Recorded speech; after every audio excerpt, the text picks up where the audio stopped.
दोस्तों, सेल के अंदर कोई चीज़ आए जैसे फूड पार्टिकल या कोई टॉक्सिक मटेरियल, या फिर सेल के बाहर कोई चीज़ जाए जैसे कोई वेस्ट मटेरियल हो, कोई ऐसी चीज़ जो सेल के लिए ज़रूरी ना हो, तो ये सब सेल के अंदर जो निज़ाम है आमदोरफ्त यानी ट्रांसपोर्ट सिस्टम है, ये एक ऐसा ऑर्गेनेल कंट्रोल करता है जो है वैक्यूम। वैक्यूल एक ऐसा ऑर्गेनेल है जिसके इर्द गिर्द सिर्फ एक ही झिल्ली है। It is single membrane bounded organelle filled with fluid. इसके अंदर फ्लूइड होता है और इसके अंदर न्यूट्रिएंट्स भी हो सकते हैं, फूड पार्टिकल्स भी हो सकते हैं, कोई जहरीला मादा भी हो सकता है, और वेस्ट मटेरियल ऐसी चीज़ जो सेल के लिए ज़रूरी ना हो भी हो सकती है। अब देखते हैं कि वैक्यूल कैसे काम करता है, ये बनता कैसे है और ये कौन से प्रोसेस, कौन से काम अंजाम देता है। तो पहला जो काम है सेल का, वो सेल वैक्यूल का, वो है एंडोसाइटोसिस। ये एनिमल सेल के अंदर कोई भी मटेरियल, कोई भी चीज़ हो, उसको अंदर लेकर आता है। अब उसका तरीका क्या है, जैसे ये फर्ज करें कोई फूड पार्टिकल है सेल के बाहर, तो सेल मेम्ब्रेन इसको जैसे ही ये करीब आएगा निगल लेगी, और जब ये मुकम्मल तौर पर इसको निगल चुकी होगी तो इसके इर्द गिर्द एक मुकम्मल झिल्ली वो बना देगी, एक मुकम्मल मेम्ब्रेन, जिसके ज़रिए ये वैक्यूल बन जाएगा। इसके अंदर वो फूड पार्टिकल है। अब यही फूड पार्टिकल जो है इसके अंदर, अब प्राइमरी लाइसोसोम जब अटैच करेगा तो इसको हजम करेगा। और कैसे करेगा, इसको हाइड्रोलाइटिक एंजाइम और जो डाइजेस्टिव एंजाइम जिसके अंदर होते हैं उनसे छोटे छोटे टुकड़ों में तब्दील कर देगा, और ये प्राइमरी लाइसोसोम फिर सेकेंडरी लाइसोसोम में बदल जाएगा। और endocytosis taking matter inside cell, अब ये वैक्यूल का हमने देख लिया कैसे करता है। अब एक्सोसाइटोसिस जो दूसरा प्रोसेस है, वो वैक्यूल कैसे करता है। फर्स्ट करें सेल के अंदर कोई वेस्ट मटेरियल है जो उसने बाहर लेके जाना है, तो वो कैसे लेके जाएगा। ये वैक्यूल जो हमने देखा था एंडोसाइटोसिस का प्रोसेस है, एक्सोसाइटोसिस का प्रोसेस उसके ऑपोजिट है। ये देखें, ये वैक्यूल था और ये सेल मेम्ब्रेन से बाहर जो भी इसके अंदर चीज़ या मादा था वो निकल चुका है, और इस तरह जो जो भी चीज़ या मैटर था वो सेल से बाहर जा चुका है।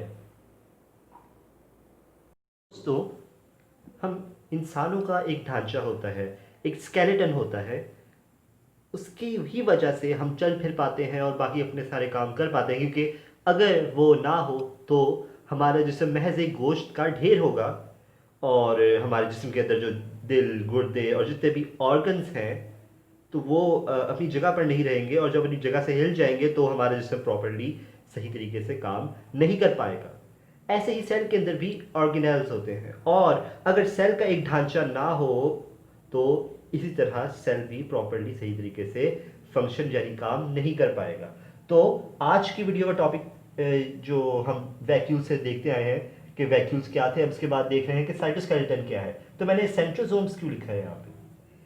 सेंट्रोसोम्स भी एक ऐसा ऑर्गेनेल होता है सेल के अंदर जो उसके साइटोस्केलेटन में जो तीन मेन चीज़ें होती हैं, जुज होते हैं, उनमें से एक है, यानी माइक्रोट्यूब्यूल्स का मंबा है, सोर्स है माइक्रोट्यूब्यूल्स का सेल के अंदर।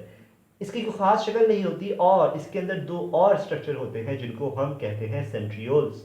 इन सेंट्रियोल्स में फर्दर 9 जो होते हैं, देखिए आपको ट्यूब्स नजर आ रही होंगी, तो 9 ट्यूब्स नजर आ रही होंगी आपको यहाँ पे, लेकिन इन 9 को अब भी अगर हम मैग्नीफाई करके बड़ा करके देखें तो 9 में फर्दर तीन तीन और हमें ट्यूब लाइक स्ट्रक्चर्स, लंबे लंबे लुबूतरे से स्ट्रक्चर्स नजर आएंगे, और वो स्ट्रक्चर्स हैं माइक्रोट्यूब्यूल जो कि सेल स्केलेटन का यानी साइटोस्केलेटन का एक अहम जुज है। बाकी दो जो इसके पार्ट्स हैं वो है माइक्रोफिलामेंट और इंटरमीडिएट फिलामेंट्स, और ये तीनों मिलकर बनाते हैं साइटोस्केलेटन, जो कि सेल के अंदर उसको शक्ल देने में, उसकी मूवमेंट में, उसके अंदर चीज़ों की ट्रांसपोर्ट में, सेल डिवीजन में, और इस तरह के उसको टेंशन यानी सेल पे जब खिंचाव पड़ता है तो उस खिंचाव को बर्दाश्त करने के लिए भी साइटोस्केलेटन उसको मदद फ्राहम करता है। फंक्शन देख लेते हैं। तो जो माइक्रोफिलामेंट्स हैं, ये माइक्रोफिलामेंट्स हैं। तो ये जो माइक्रोफिलामेंट्स हैं ये सेल के अंदर सेल को मूव करने में मदद करते हैं। जैसे वाइट ब्लड सेल्स होते हैं, उन्होंने पूरी बॉडी में फिर के उन एजेंट्स के खिलाफ लड़ाई लड़नी होती है जो बीमारी की वजह होते हैं हमारे जिस्म में। तो ये जो माइक्रोफिलामेंट्स हैं ये सेल्स को मूव करने में मदद करते हैं, इसके अलावा उनको शेप फराहम करते हैं, उनकी शक्ल देते हैं उनको, और ये सेल के अंदर वो रास्ते होते हैं जिन पर उसके ऑर्गेनेल्स एक जगह से दूसरी जगह, फॉर एग्जांपल वेसिकल्स, जिन्होंने अपने अंदर कोई मटेरियल लिया होता है जैसे फूड पार्टिकल वगैरह, उन्होंने जब एक जगह से दूसरी जगह उसको लेकर जाना होगा तो वो इन्हीं रास्तों से जाएंगे। फिर आ जाते हैं हम इंटरमीडिएट फिलामेंट्स से। अब इंटरमीडिएट फिलामेंट्स ना तो इतने पतले होते हैं जितने के माइक्रोफिलामेंट्स, और ना ही इतने चौड़ाई में इतने ज़्यादा होते हैं जितने के माइक्रोट्यूब्यूल्स, बल्कि उनका साइज दरमियाना सा होता है। अब ये न्यूक्लियस को अपनी जगह पर रखते हैं और इस वजह से मेन रोल अदा करते हैं, जो मरकजी हिस्सा है वो डालते हैं सेल के साइटोस्केलेटन में। और इसके अलावा ये इनके अंदर खिंचाव को बर्दाश्त करने की काबिलियत ज़्यादा होती है, जिसकी वजह से सेल के ऊपर कोई भी दबाव पड़े तो सेल उसे बर्दाश्त कर लेता है और उसे नुकसान नहीं पहुंचता। अब आ जाते हैं माइक्रोट्यूब्यूल्स पर।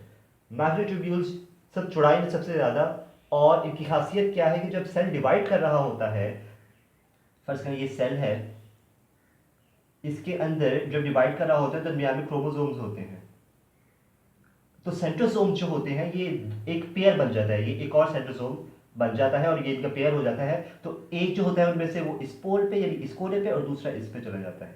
फिर यहाँ से ये जो माइक्रोट्यूब्यूल्स सेंट्रियोल से निकलती हैं, तो माइक्रोट्यूब्यूल्स एक स्पिंडल लाइक धागों की तरह का स्ट्रक्चर बनाती है जो क्रोमोसोम से अटैच हो जाता है, उससे जाके उसको जुड़ जाता है। और फिर यहाँ तो काफ़ी ये अजीब से बने हैं, लेकिन इस तरह धागों की तरह के स्ट्रक्चर्स होते हैं।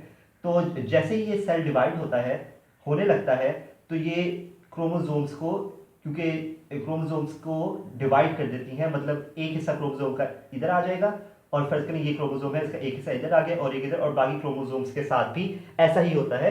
तो ऐसा ऐसा क्रोमोसोम्स जो है, ये जो धागों की तरह का स्ट्रक्चर है, ये इसको कोने की तरफ खींचता जाता है इन क्रोमोसोम्स को, और यूं हमारे पास क्या कहते हैं, दो अलग अलग सेल्स आ जाते हैं और ये इसमें मेन किरदार अदा करते हैं।